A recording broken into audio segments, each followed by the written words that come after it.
এই মানচিত্রের মধ্যে বসবাস করে বাঙালি সবচেয়ে বড় গোষ্ঠী, তারপরে সাঁওতাল, মোরাং, হাজাং, তারপরে হচ্ছিল গারো, চাকমা, মারমা, অনেকটি গোষ্ঠী আছে। এটা দিয়েই হলো বাংলাদেশ। কিন্তু দেশ স্বাধীন হওয়ার পরে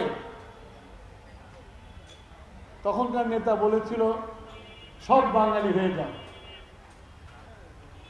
যার ফলশ্রুতিতে আজকে আমরা পার্বত্য চট্টগ্রামের মধ্যে অশান্তির সৃষ্টি হয়েছিল এবং সেই অশান্তি এখনো বিরাজমান।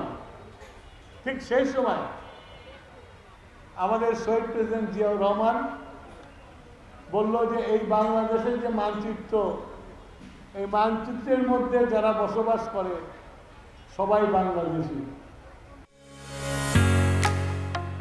ঢালাইয়ের সেরা প্রিমিয়ার সিমেন্ট। এটা হচ্ছে একটা বাগানের মতো, বাংলাদেশি জাতীয়তাবাদ হচ্ছে একটা বাগানের মতো। এই সেই বাগানে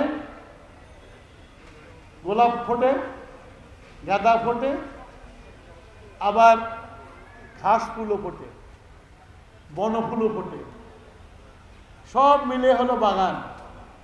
তেমনি আমাদের বাংলাদেশি জাতীয়তাবাদ হলো আমাদের বাগান।